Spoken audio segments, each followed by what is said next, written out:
You're listening to Cail and Company here on WKXL, 1450 AM, 103.9 FM Concord, 101.9 FM Manchester, and as always online at nhtalkradio.com. And today's episode is hosted by And Company. I'm AJ Kierstead, host of the New England Take, newenglandtake.com, if you want to check out what I'm up to over there. And we have a fantastic pre-election special for today. We're going to be talking politics for the episode because tomorrow is election day. Please get out there and vote tomorrow, and be sure to check out your city or town website for information on where to vote. To kick things off today, I'm joined by Chris Ager. He is the chairman of the New Hampshire GOP to talk about what it's looking like going into tomorrow. How are you this morning, Chris? Oh, AJ, I'm great. I'm feeling pretty good about tomorrow, and it's all about turnout, but the trends have been going our direction, so I feel pretty good. Yeah, it's been interesting following the polls the last few weeks. It's been tightening more and more on both sides of the aisle, and it'll make it really interesting. And I mean, going into tomorrow, like, what are some key races that you're specifically keeping an eye out on? So, of course, the two most important are president and governor. They shadow everything else, but President, I think President Trump wins 270 electoral votes, whether he gets New Hampshire or not. But it'd be great to win here so he can come back and thank us as president-elect. And, Kelly Ayotte has had a solid lead outside of the margin of error pretty much since September 10th, the primary. One outlier poll maybe, but pretty much it looks pretty good if people come out and vote.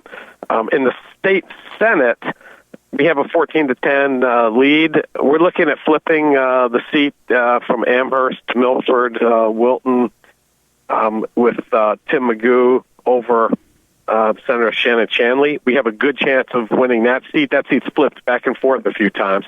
Tim has run a great race, and so that could be a swing in the state Senate. And then State House, I'm really excited about Coos County, Berlin.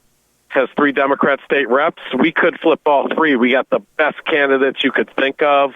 We got the former sheriff, police chief, and then Lori Corzine. There was 3 really top-notch candidates that could flip and turn Coos completely Republican for the first time in a while. So, those are pretty much the big races I'm looking at. And I'm so excited about Berlin. I'm driving up there tomorrow morning. And give him a little shot in the arm right out of the gate, at 8 o'clock. So I guess I got to get up pretty early to get up there, but it's worth it. They're doing a hell of a job up there.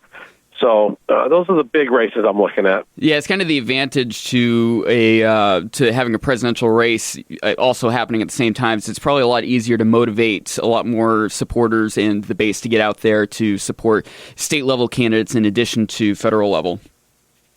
Oh, yeah, and the federal level in New Hampshire, we've had a little bit of lack of success over the past few years. And the state Republicans have been branding a little bit different than national Republicans. We're live free or die state. We've got personal freedom, responsibility, low taxes, moderate on social issues. And so people say, Chris, how can you own the state house but lose the federal? And, we have a little bit different branding for our local folks. So, we've got a shot at the congressional seats. We're the underdogs, clearly, in those. There's advantage Democrats, incumbents, money, and CD2 leans left. But, Lily Tang Williams has caught on fire. And Russell Prescott has just been like the tortoise, just continuing to slowly make progress.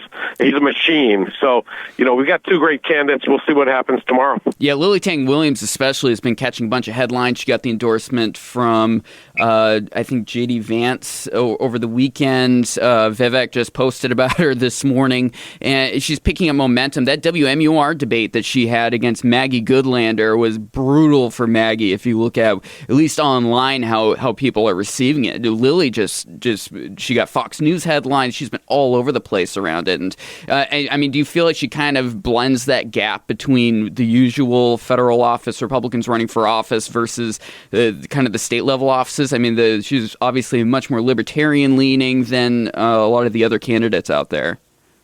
Well, Lily is exciting candidate. And, she exudes confidence, energy, enthusiasm.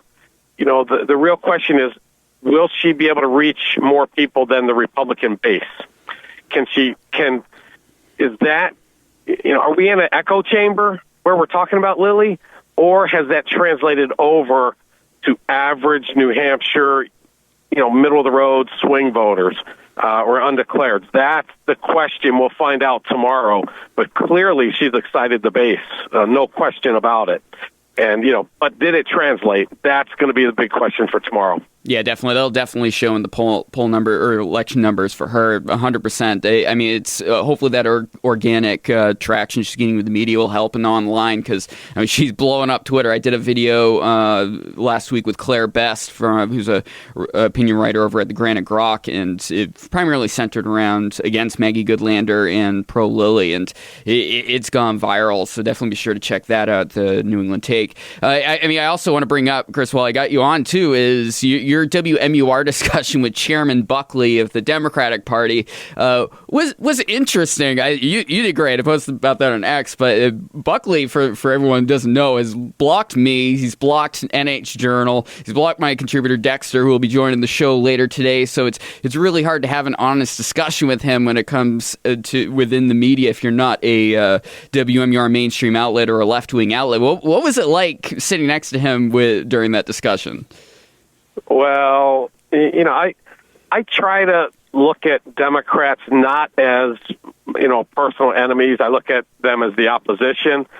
And Buckley's been there for 19 years. I've been in this job 19 months. I think I've already surpassed, his ability to get things done. So, he's a drag on the Democratic Party now, in my opinion. So he's been there too long. He's got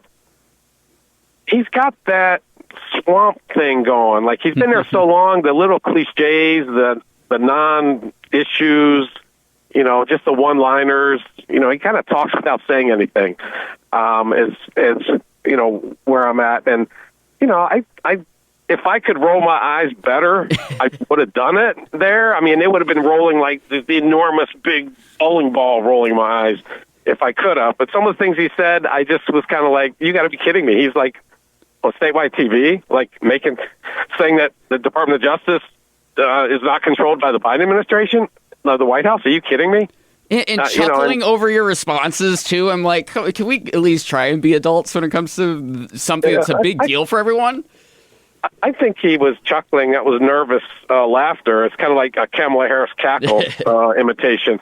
I think he was just nervous because he didn't have a real answer to what I was saying. And, words are important, but actions speak louder than words. And President Trump did a good job for the country when he was president. The Biden-Harris administration has been a disaster. And, President Trump is unfiltered. He says some things that you go, okay, I probably wouldn't have said it, but he's unfiltered and he gets the job done. What is wrong with that? I'll take that over new wars breaking out and, eggs being double what they used to be. And I hear that all the time because my wife goes shopping. I generally don't. She goes shopping and she's like, look at this grocery bill. And I'm like, yep, Republicans are going to win. Now, as we wrap up this segment here, I wanted to give the super quick elevator pitch. Why do you feel like the Republicans on the ticket at the state level, not talking about the federal level specifically, why is it that the New Hampshire electorate should get out to vote for the GOP candidates? Well, the Democrats have already telegraphed they want to increase taxes. The only way to really do that in a meaningful way for them equates to broad-based sales or income tax. That is the Republicans' core issue. We keep taxes down. We have small, efficient government, and we have great state employees who do a fantastic job, and they're partners with us to keep those costs down. When you start throwing money at things, that's when things go bad. So small, efficient government, personal responsibility, that's the Republican Party. Democrats, big government, I'm going to tell you what to do, and I'm going to take your money. So big-time win for Kelly Ayotte and State House for Republicans. Chris Ager, Chairman of the New Hampshire GOP, thanks so much for joining me today. All right. Thanks, AJ. Appreciate it. You're listening to Cail and Company, presented by Northeast Delta Dental. Northeast Delta Dental is individual and family plans designed to fit your lifestyle. Learn more and find your plan at deltadentalcoversme.com. I'm AJ Kierstead, hosting Cail and Company today. Stay tuned. Next up, we got Ross Connolly, the Vermont Viewpoint, joining us next.